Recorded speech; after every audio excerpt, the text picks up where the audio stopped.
Buenos días a todos. Hoy hablaremos sobre la Unión Europea y su impacto en la economía internacional en el contexto de la pandemia por COVID-19. Propósito y metodología. La finalidad del video es exponer la importancia de la Unión Europea, haciendo énfasis en el peso económico y sus implicaciones en la dinámica del comercio internacional ante la pandemia. Para comenzar, presentaremos al bloque económico y su importancia en la economía internacional. La Unión Europea tiene sus antecedentes en la Segunda Guerra Mundial, con la creación de la Comunidad Económica Europea. Lo que comenzó como una unión puramente económica desde 1993 se ha convertido en una organización que abarca numerosos ámbitos políticos, ambientales, sociales, económicos, entre otros. Es una asociación económica y política única en su género, compuesta por 27 países europeos. Es un importante actor dentro del campo de la economía internacional, con grandes implicaciones para la dinámica del comercio internacional. Una muestra de su importancia es el mercado común europeo, cuyas dimensiones y potencia económica convierten a la UE en un actor central y una potencia comercial de primer orden. Además, la UE alberga solamente al 6.9% de la población mundial, pero su comercio con el resto del mundo representa un 15.2% de las importaciones y un 15.1% de las exportaciones mundiales, haciendo que sea uno de los 3 mayores actores mundiales del comercio internacional. El Producto Interno Bruto de la UE en 2019, cuando el Reino Unido aún formaba parte de ella, ascendió a 16.4 billones de euros.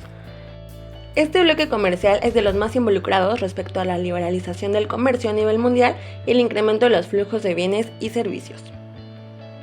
Ahora describiremos a los principales países que la conforman, así como otros países que tienen un peso importante dentro de su dinámica. Alemania es el país miembro más poblado y la economía más importante, con un PIB de 3.344 billones de euros. La aportación de Alemania al presupuesto de la UE equivale al 0.73% y el gasto total equivale al 0.35% de la economía alemana. Durante la pandemia, su PIB se desplomó un 5%. Francia. En los últimos años registró un PIB de 2.291.700 millones de euros. La contribución total al presupuesto de la Unión Europea de Francia equivale a 0.85% de la economía francesa. Por el contrario, el gasto total equivale a 0.61%.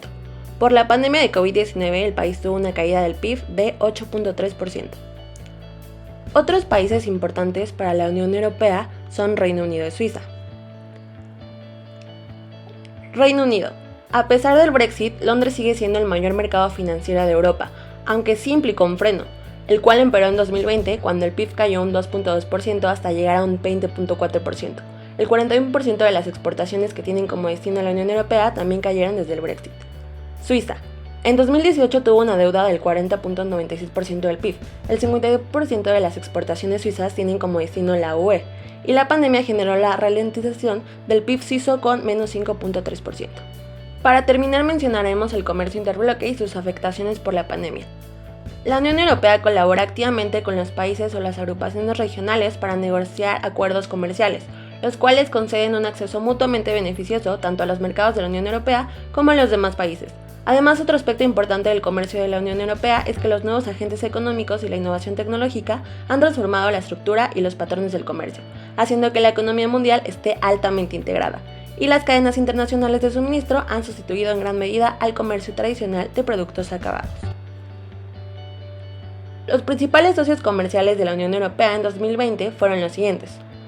Por lo que se refiere al comercio de servicios, Estados Unidos es su principal socio, seguido de Reino Unido y Suiza. Como ya se mencionó, en 2020 se redujo notablemente el comercio internacional a nivel mundial. Sin embargo, se espera que las economías miembros repunten con fuerza a medida que aumentan las tasas de vacunación y se reducen las restricciones. El consumo privado, la inversión y la creciente demanda de exportaciones de la Unión Europea será clave para su recuperación. Según las previsiones económicas del 2021, la economía de la Unión Europea crecerá un 3.7% en 2021 y un 3.9% en 2022. Como parte de su respuesta a la pandemia, busca proteger su cadena de suministro alimentario, por lo que ha aprobado medidas como los corredores verdes que evitan la escasez. Otra de las medidas son el plan de recuperación, la modificación a su presupuesto, la reorientación de fondos para asistir a los Estados miembros más vulnerables y el apoyo a los sectores más afectados. Conclusiones. La Unión Europea sigue siendo el centro de gravedad de las estrategias económicas y políticas para poner fin a la actual crisis del coronavirus. Las consecuencias de la pandemia en la economía de sus naciones miembros es evidente. Incluso para algunos economistas, si la Unión Europea no cambia su política, no sobrevivirá. Es por eso que el mayor desafío del bloque económico es el riesgo a su integración. Sin embargo, esta es poco probable. Una propuesta de fortalecimiento para el bloque es el aumento de la cooperación. Se necesita coordinar una respuesta europea común a la pandemia de coronavirus para reforzar su sistema y así mitigar el impacto socioeconómico. Esto se logra con medios de ayuda para los Estados miembros y la coordinación de sus respuestas nacionales. Finalmente, nuestro equipo les invita a seguir reflexionando sobre el tema y su evolución. Muchas gracias por su atención.